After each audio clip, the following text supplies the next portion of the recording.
한 주 동안 도내에서 일어난 이슈들을 되짚어보는 뉴스 애프터 서비스 시간입니다. 스튜디오에 홍승현 기자 나와 있습니다. 홍승현 기자, 이번 주에는 어떤 이야기를 준비했나요? 네, 먼저 CCTV가 공개되면서 충격적인 영상으로 SNS를 뜨겁게 달아오르게 했던 강릉 애견샵 사건입니다. 지난 9일 강릉의 한 애견샵에서 3개월 된 말티즈를 집어던져 죽게 만드는 사건이 발생했는데요. 애견샵 주인 가족들이 SNS에 CCTV 영상을 공개하면서 뜨겁게 사람들의 공분을 샀었죠. 이 밖에도 분양인과 애견샵 간에 서로 감정적인 문자를 주고받은 것까지 공개가 되면서 상황이 일파만파 커지게 됐던 겁니다. 현재는 분양인을 엄벌에 처하게 해달라는 국민청원까지 나올 정도고 경찰 수사까지 진행이 됐는데요. 관련 내용 먼저 확인하시죠. 분양받은 강아지가 배설물을 먹자 환불을 요구했다 거절당하자 반려견을 집어던져 사망케 한 사건에 대해 경찰이 수사에 나섰습니다. 경찰은 분양받은 애견에 대한 환불 논란 끝에 강아지를 숨지게 한 사건이 발생한 애견샵 대표 A씨를 11일 조사했다고 밝혔습니다. 취재진이 애견샵을 찾았을 때 애견샵 대표는 더 이상 할 말이 없다며 답변을 일축했습니다. 이와 함께 경찰은 12일 동물보호법 위반 혐의로 분양인 B씨를 불러 사건 경위를 조사했습니다.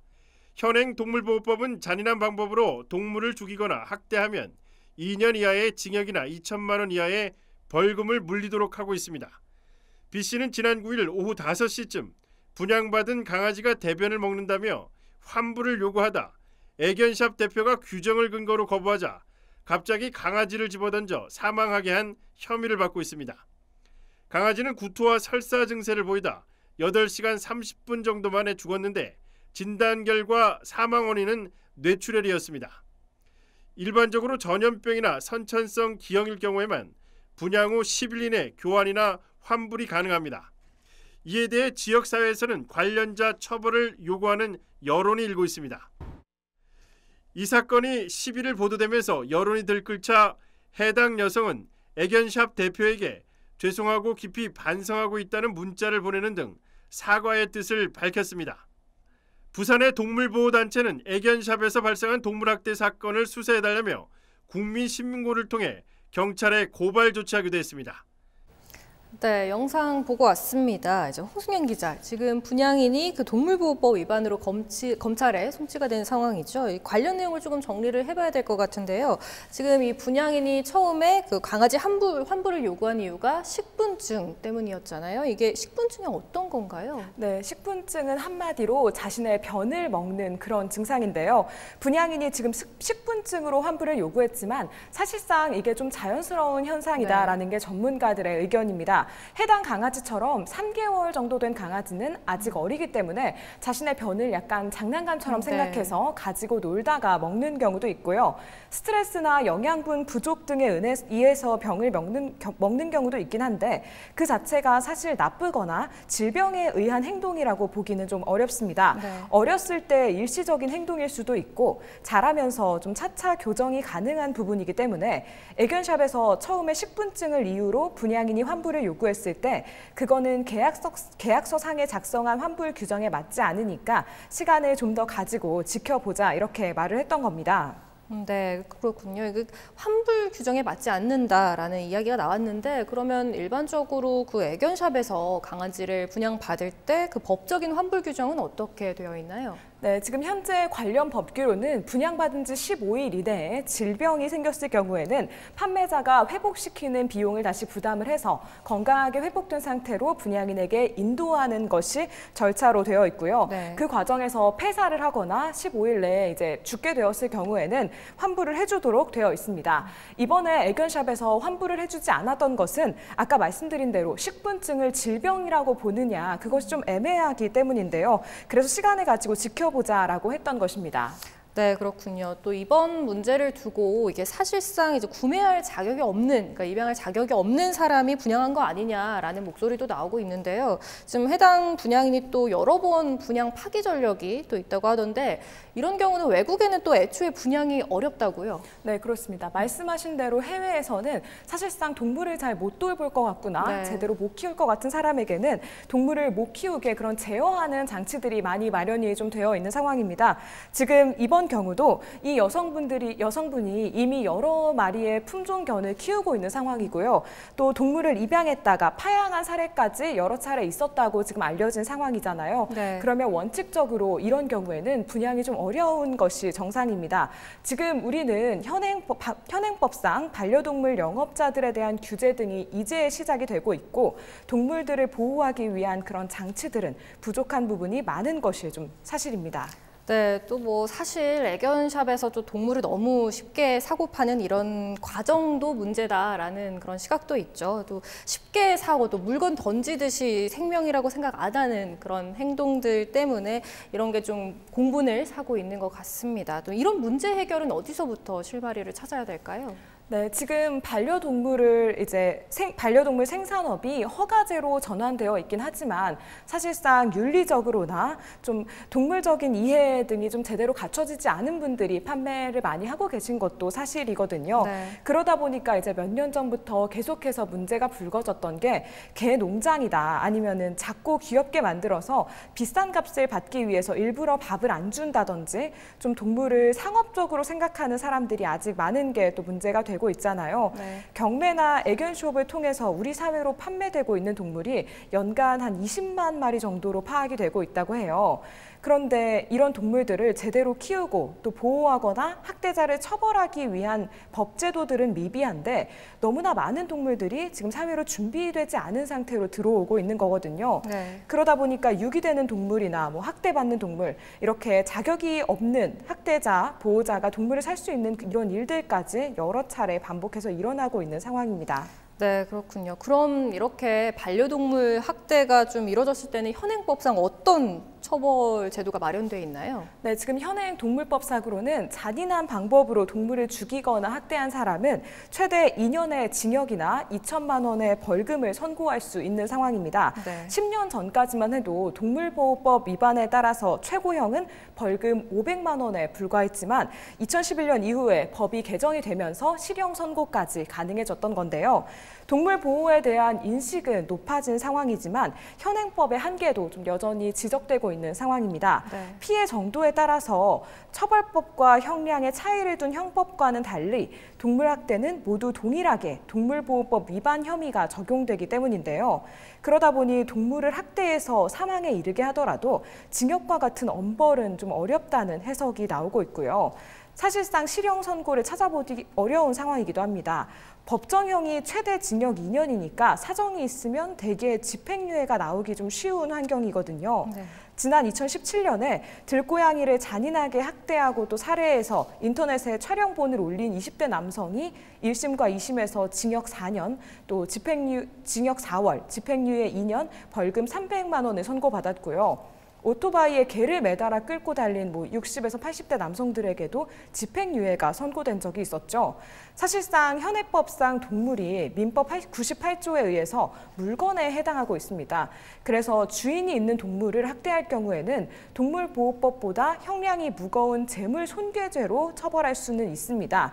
다만 그 손해배상하는 소송에서 반려동물의 목숨값은 정말 딱 분양할 당시 가격 50만 원에서 100만 원 정도, 그 정도를 배상하는 경우가 대다수입니다. 네. 사실상 지금 반려동물 천만 시대인데 아직도 동물에 대한 사회적인 협의는 너무나 낮은 수준이다, 이렇게 보시면 될 것 같습니다. 네, 그렇군요. 모쪼록 이 동물을 생명 있는 존재라고 생각하지 않는 이런 사건들이 더는 나오지 않으면 좋겠습니다. 이 주제는 여기서 정리를 해보고요. 홍승현 기자, 또 다음 소식은 어떤 게 있을까요? 네, 이번에는 최근 5.18 민주화 운동과 관련된 말로 네. 도는 물론 전국을 분노하게 만든 자유한국당 김진태 의원과 관련된 소식인데요. 지난 8일 김진태 의원이 5.18 진상규명 대국민 공청회의 영상 축사에서 한 말이 문제가 됐던 겁니다. 춘천 시민들이 김진태 의원 추방운동본부까지 개설할 정도였는데요. 관련 내용 영상으로 확인하시죠. 춘천의 닭갈비집 다 나가겠다. 김진태는 떠나라! 떠나라! 떠나라! 떠나라! 춘천 김진태 국회의원 사무실 앞에 1980년 5월 도내에서 민주화운동에 나섰던 시민들이 모였습니다. 최근 김 의원의 5.18 민주화운동 망언에 대해 항의와 함께 사퇴를 촉구하기 위해서입니다.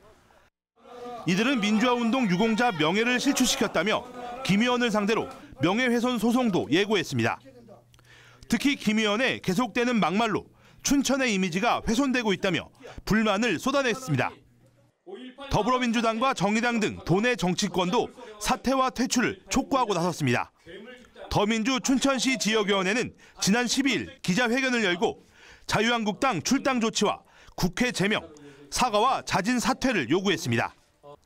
정의당 도당 역시 지난 11일 성명을 통해 김 의원을 자유한국당에서 퇴출시킬 것을 촉구했습니다. 이 밖에도 춘천 지역 시민사회단체들은 14일 연석회의를 열고 대응 방침을 논의할 예정입니다. 김 의원의 지역구인 춘천에서 사퇴를 촉구하는 전국 단위 집회도 준비 중인 것으로 알려졌습니다. 네, 영상 확인해봤습니다. 상황이 일파만파 커지고 있는데요. 이 자세한 내용을 현장 취재했던 장진철 기자와 전화 연결해서 알아보겠습니다. 장 기자, 김진태 의원에 대한 이 사퇴를 촉구하는 목소리가 높아지고 있는데 현재 진행 상황은 어떻습니까? 네, 얼마 전에 강원 5.18 민주화운동 지회에서 규탄 시위와 항의 방문을 했었는데 춘천 시민사회단체들도 김 의원의 사퇴 촉구에 동참하기로 했습니다. 어제 춘천 시민사회 네트워크는 춘천 시민연대 회의실에서 5.18 민주화운동 동지회와 자유한국당을 제외한 지역 내 7개 정당 관계자들이 참석한 가운데 연석 회의를 열고 춘천 망신 김진태 추방 범시민운동본부를 구성하기로 결정했습니다.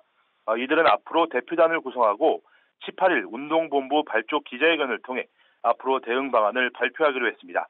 이 밖에도 정의당 춘천시위원회는 시내 곳곳에 규탄 현수막을 걸고 김 의원 퇴출을 요구하는 1인 시위에 나섰습니다.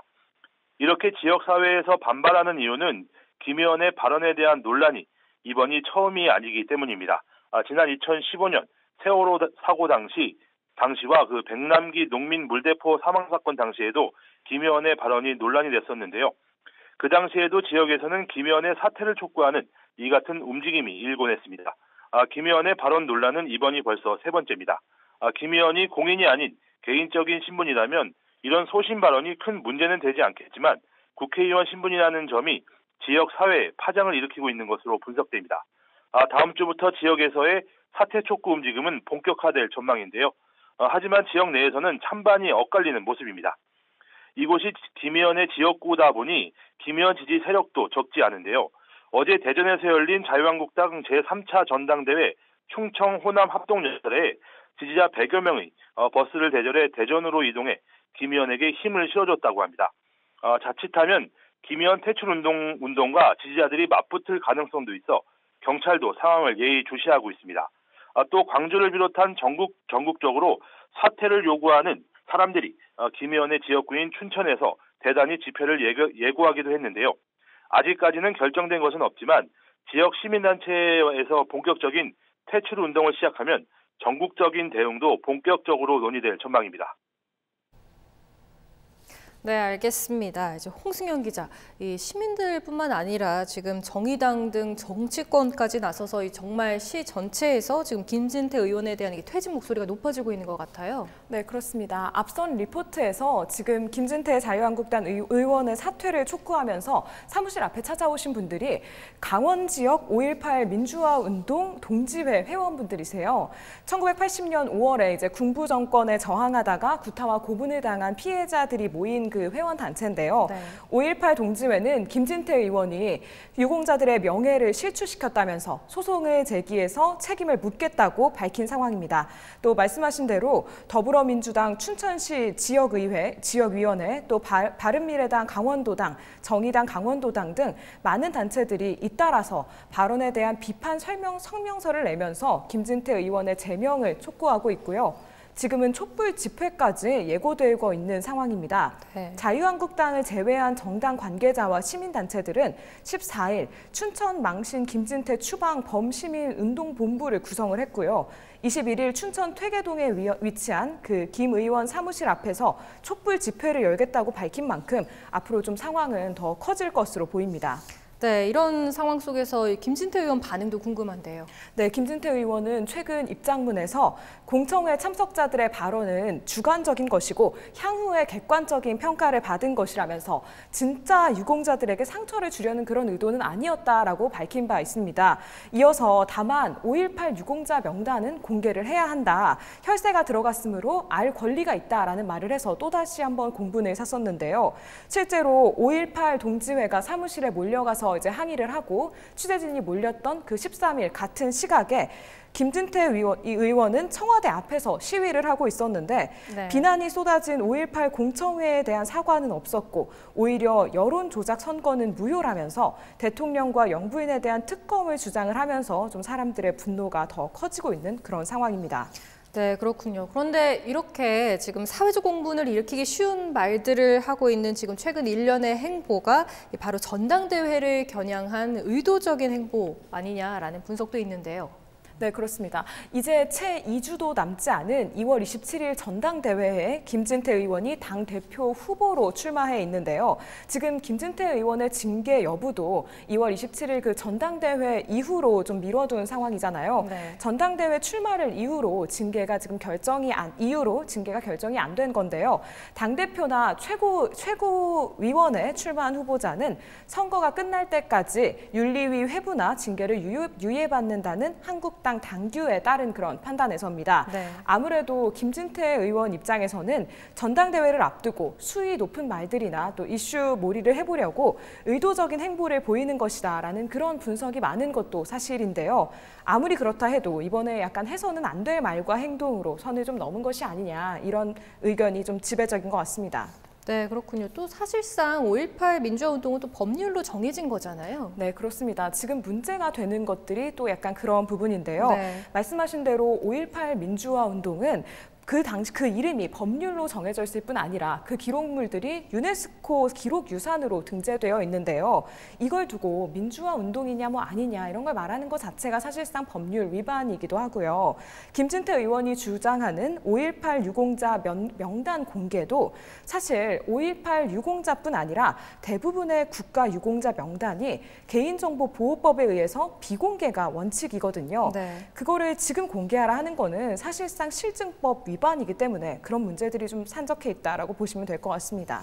네, 이 김진태 의원이 춘천 지역구인 만큼 시민들 그리고 또 강원도민들의 기대를 저버리지 않는 좀 책임감 있는 말과 행동을 보여줬으면 좋겠다라는 아쉬움이 남는 상황인 것 같습니다. 이 이야기는 여기까지 듣도록 하겠고요. 또 이제 다음 이야기로 좀 넘어가 볼까요? 네, 이번에는 도시재생 관련된 이야기를 준비해봤습니다. 낙후된 지역을 새롭게 바꿔서 지역의 새로운 성장 동력을 만드는 도시재생이 도내 곳곳에서 이루어지고 있는데요. 자세한 내용 영상으로 먼저 확인하시죠. 수십 년 된 집들이 빼곡히 들어찬 골목. 1980년대까지만 해도 북적였던 골목에는 냉기만 가득 차 있습니다. 신도시로 주민들이 떠나면서 상권마저 붕괴돼 잿빛 도심으로 전락해버린 겁니다. 이런 춘천 약사명동에 변화의 바람이 불기 시작했습니다. 지난 2017년 정부의 도시재생 뉴딜 사업에 선정됐고 올해부터 재생 사업이 본격화됐습니다. 마을 안에 있는 성당과 육림고개 등을 바탕으로 마을 곳곳에 문화를 입히는 게 약사명동 재생의 테마입니다. 주민 1인 1예술교육과 곳곳에 빈집을 정비하고 마을 탐방로를 만들어 새로운 관광 루트도 개발할 예정입니다. 또 최근 춘천의 핫플레이스로 부상한 육림고개의 청년 상인들과 연계해 청년몰 조성과 마을 노인들의 경제활동 방안도 마련하기로 했습니다. 사업이 선정된 지 1년 가까이 지났지만 도시 재생의 주춧돌인 주민들의 관심과 참여는 여전히 부족한 상황. 실제로 이 마을 주민 760여 명 중에 협의체에 가입한 사람은 10분의 1도 안 되는 60여 명이 전부입니다.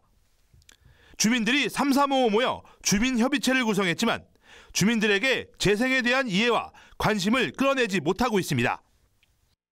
춘천시는 올해 안에 전체적인 테마와 세부 계획을 수립해 오는 2021년까지 약사명동 재생 사업을 마무리할 계획입니다. 춘천의 옛 심장인 약사명동에 문화를 더해 활기 넘치던 옛 명성을 되찾을 수 있을지 주목됩니다. 네, 내용 확인해 봤습니다. 홍순영 기자, 이제 먼저 도시재생이 뭔지 좀 짚어봐야 될 것 같은데요. 이 도시재생은 이거 재개발하고는 좀 다른 건가요? 어떤 개념인지 좀 설명해 주시죠. 네, 먼저 도시재생은 산업구조의 자연스러운 변화 속에서 약간 신도시 위주의 도시 확장이 일어날 수밖에 없잖아요. 네. 이런 상황에서 상대적으로 낙후된 기존 도시에 새로운 기능을 도입을 해서 쇠퇴한 도시를 새롭게 경제사회적으로 부흥시키는 도시 사업을 의미를 하는데요. 앞선 리포트에서 확인하셨듯이 수십 년 전까지 화려한 번성기를 누렸던 춘천의 약사명동이 지금은 대표적인 낙후 지역으로 변해버린 게 바로 그 예입니다. 그런 지역에 성당, 육림고개 등으로 새로운 문화를 만들어서 관광객이 찾아올 수 있게 만들어주는 거죠. 이게 얼핏 보면 재개발과 굉장히 비슷해 보이지만 약간 좀 차이점이 있는데요. 재개발은 기존 건물을 허물고 전부 다시 짓는 걸 기반으로 한다면 도시재생은 도시 고유의 그 특성은 살려서 건물을 무조건 허무는 것이 아니라 기반은 그대로 두면서 쇠퇴한 도시의 인프라를 재정비해서 지역의 경제성을 살리고 또 전반적인 주거 복지를 강화한다는 점에서 약간 사업 방식의 차이가 있다라고 보시면 될 것 같습니다. 네, 지금 도내 곳곳에서 도시재생 사업이 이뤄지고 있는데요. 좀 앞서 확인한 사례 말고도 또 진행되는 곳들이 어디에 있을까요? 네, 지금 도내에서는 앞선 춘천시 사례 외에도 동해의 책방마을, 태백의 탄광과 문화예술을 연계하는 등 모두 4곳이 2018 도시재생 사업으로 선정이 됐고요. 2019 도시재생 사업으로는 아동과 청소년을 위한 학생 친화형 마을을 꾸미는 영월의 별총총 마을, 또 원주시 학성동의 평화희망마을을 비롯해서 정석, 삼척, 태백, 철원 등 모두 도내 9곳이 선정이 됐습니다. 그중에서 원주시는 학성동 도시재생 이후에도 또 봉산동, 우산동 등 여러 지역에서 도시재생 사업을 추진하려는 움직임을 보이고 있는 상황이고요. 지난 7일에 원주시가 올해 봉산동과 중앙동, 우산동 일대를 국토부 도시재생 공모 사업에 신청하겠다고 밝히면서 사업이 좀 더 본격화되고 있는 그런 상황입니다. 네, 지금 지자체마다 도시재생 사업에 특히 공을 들이고 있는데요. 또 국가에서 하는 사업이다 보니까 또 아무래도 이 도시재생 사업에 선정이 되려면 또 다른 지역과 차별성을 좀 강조해야 하는 부분이 있어야 될 것 같아요. 네, 그렇습니다. 지금 도시재생이 현 정부의 국정 과제잖아요. 네. 5년 동안에 50조 원을 전국 곳곳에 낙후된 지역에 투자를 하는 건데요. 이에 따라서 국토교통부는 2017년에 도시재생 뉴딜 사업 시범 사업지인 68곳, 또 지난해에 뉴딜 사업지 99곳을 발표를 했고요. 일부는 광역지자체가, 또 일부는 중앙정부가, 또 한국토지주택공사 등 공공기관이 제안한 곳이 사업지로 선정이 됐습니다. 도내 곳곳의 사업지역이 아까 말씀드린 대로 여기에 들어가게 된 겁니다. 낙후되고 쇠퇴해서 좀 전환이 필요했던 지역에 새로운 재원이 생기게 되는 건데요. 이에 따라서 도내 사업들도 거의 평균 150억 원, 많게는 정말 300억 원 가까이 국비 지원을 받고 있는데요. 그러다 보니까 전국 각 지역에서 선정되고자 하는 경쟁도 좀 치열한 편이고요. 도내에서도 특정 지역의 도시재생 사업 공모를 신청할 때 다른 지역과는 어떤 차별성을 갖고 있는지 어필하기 위해서 좀 노력을 기울이고 있는 상황입니다. 예를 들면 원주시 우산동 도시재생 사업을 위해서 상지대와 협력하는 등 계속해서 뭔가 좀 다른 새로운 모델을 발굴해내고 있는 것이 대표적인 예다라고 보시면 될 것 같습니다. 네, 그렇군요. 그런데 아무래도 또 이 사업을 추진하다 보면 또 부작용이 있을 수도 있잖아요. 도시재생을 둘러싼 우려가 있다면 어떤 게 있을까요? 네, 아무래도 외지인들이 계속해서 유입이 되다 보니까 기존의 토착민과의 갈등 문제도 있을 수 있고요. 네. 도시재생이 기본적으로는 거기에 지금 살고 있는 사람들이 잘 살기 위한 사업이잖아요. 이런 부분에 대해서 좀 도내 몇몇 시에서는 발빠르게 움직이면서 해결책을 찾는 흐름을 보이기도 합니다. 강릉시 옥천동 같은 경우에도 도시재생 사업으로 문화마을을 조성을 했는데요. 강릉시는 주민이 직접 참여하는 것을 이 문제의 좀 해법으로 찾았습니다. 시에서 일방적으로 방향을 세워서 이렇게 하라고 좀 내리는 방식이 아니라 기반 시설만 시에서 짓고 내용은 주민 스스로 채우는 그런 방식을 택한 겁니다. 협동조합에서 세운 지원센터에 우선 도시재생 업무를 위탁을 했고요. 스스로 동네 이야기를 찾고 역량을 키워서 좀 청년도 노년층도 함께하는 공동체를 만드는 걸로 문제의 좀 해법을 찾은 겁니다. 이렇듯 앞으로 좀 계속해서 진행될 도내 곳곳의 도시재생 사업에서도 원래 살던 주민들이 내몰리거나 이제 배제되는 방식으로 진행되지 않도록 끊임없이 방법을 좀 고민하고 협의해봐야 할 그런 시점인 것 같습니다. 네, 그렇군요. 도시재생 사업이 모쪼록 이 순기능의 집중에 잘 이루어져서 이 도내에 새로운 동력이 되었으면 하는 바람입니다. 여기까지 듣도록 하겠습니다. 홍수경 기자 수고했습니다.